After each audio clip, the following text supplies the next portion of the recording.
Hi, this is Rochelle from 5 out of 4, and I am going to be putting together the quilted block for the Rikki sweatshirt. I have my 4 sets cut out here, the 3 triangles and the squares. I have put a knit interfacing on the back of these because these are very lightweight and this is a heavyweight, so I wanted it to match. We're going to start with the squares. So you're going to take 2 of your squares, place them right sides together,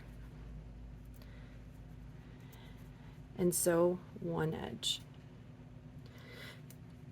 Just like in regular quilting, I don't backstitch my edges, I just leave my ends long because you're going to stitch it into other pieces.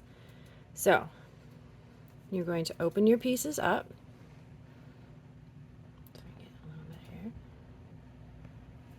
And press your seam allowance open. I am just using a straight stitch and a 3/8 seam allowance.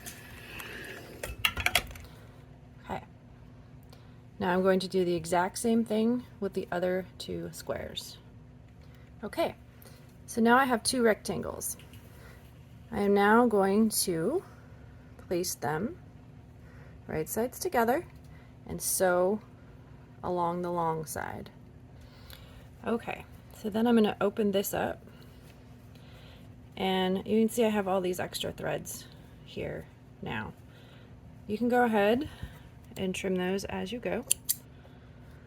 Once you've sewn over them with another seam, then you don't have to worry about them unraveling. And then I'm going to press this seam open.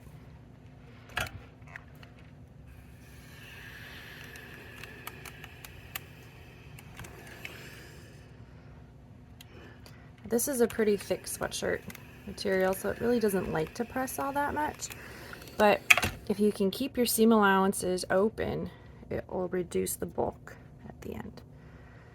Okay, so now I have this, there's our center square.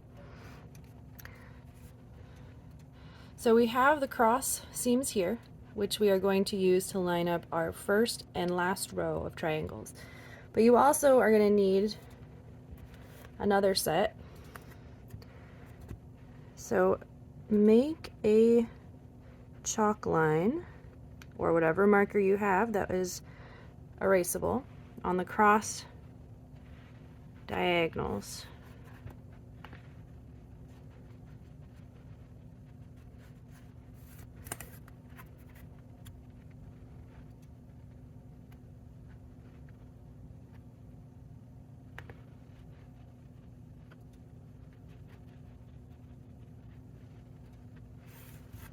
Go. Okay, now we're going to start on our set of triangles. So you're going to take one, you're going to match the point to the center along the seam and the raw edge at the top. Now you'll notice that it hangs over on either side. If you cut really carefully and are perfect, that will be your seam allowance. However, I'm terrible at doing that, so make sure that you maintain your seam allowance rather than trying to hit the very edge of the triangle, especially with knits because they are going to stretch everywhere and we can trim as we go. Alright, so now we have that seam sewn. You can see it's not quite, I just went to the edge of the square. So now we're going to press this seam open.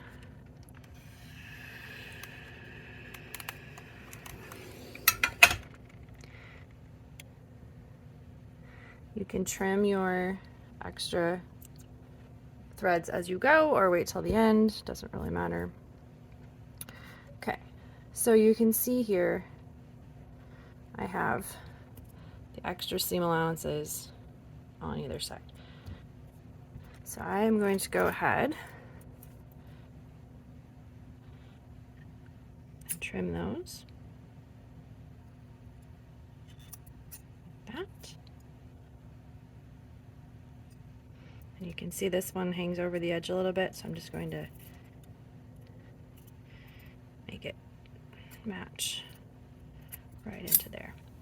If you were doing a woven, you probably would not have the issues of that, but like I said, knit stretch, and so they're not as accurate. So we just sort of go along with it.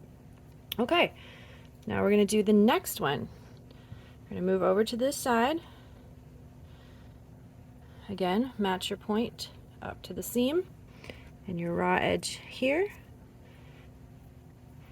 And sew your seam allowance. So on the triangle all the way to the edge of the square.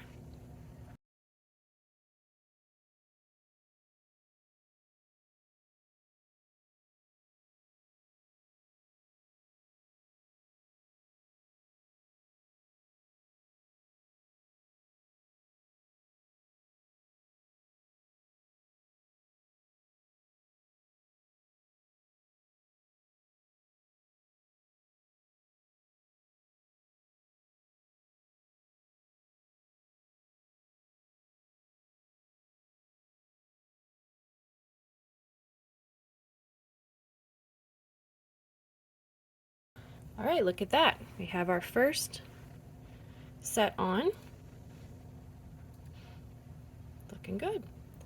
All right, so now we're going to start with the second set of triangles.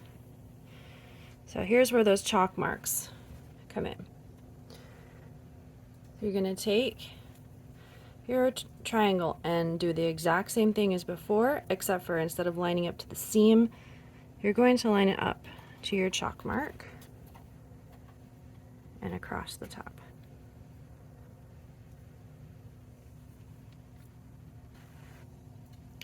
And just like before, I'm going to open it up, the seams, press your seam allowance,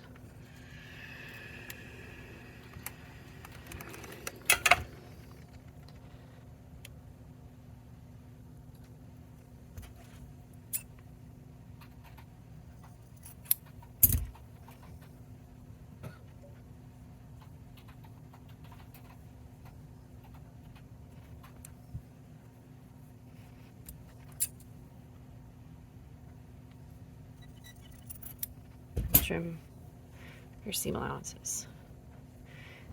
And then just like before, go to the next one.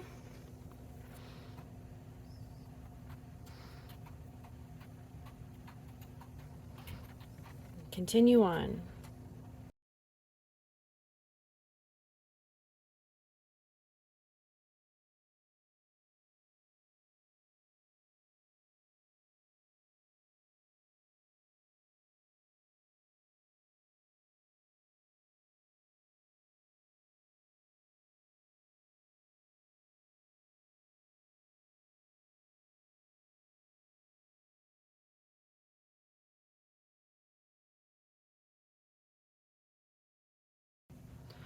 All right, now we're at our last set. So you'll notice here, you're always going to have a little bit of overlap, but you notice here that it's gone. This is the seam allowance for your next piece that goes along here. So it's perfectly normal. The biggest thing is try to keep your seams on the back as flat as possible. It's real easy to get them caught underneath when you're sewing. And if you do, it's no big deal. Just the more that you keep them flat, the less bulk you will have on the back. So for our last set, we're back to lining up the point with the seam and the raw edges. And here we go with our last row.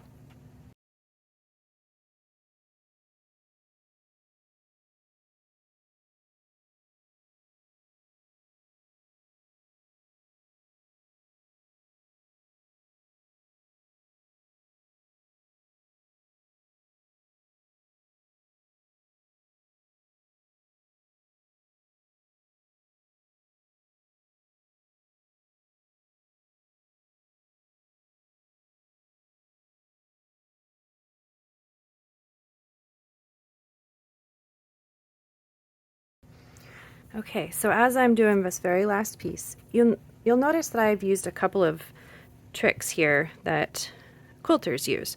One is to finger press seams.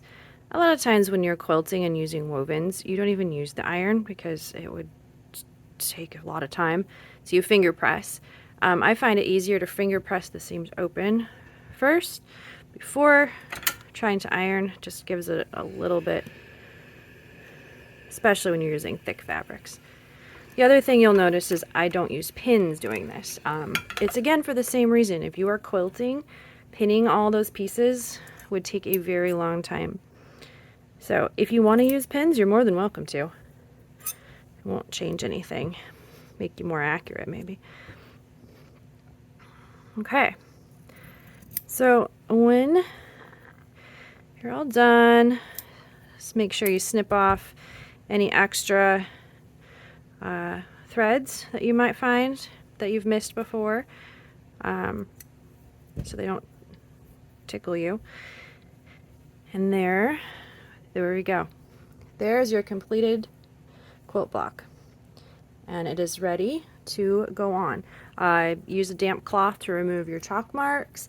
If you find that the back of this is too, like you're worried about sensory stuff, you can use pattern piece E to check your size, because this should be exactly the same size, and also if you wanted to use a lightweight backing, you can put that on and just baste within the seam allowances all the way around, and that will keep it from bothering you. I will say, as a person who has lots of sensory stuff, the ones that I have made have not bothered me at all, but it's definitely a personal thing. And that is it. Look at that. Look how beautiful that is. All right, move on. Sew the rest of your sweatshirt. Thank you.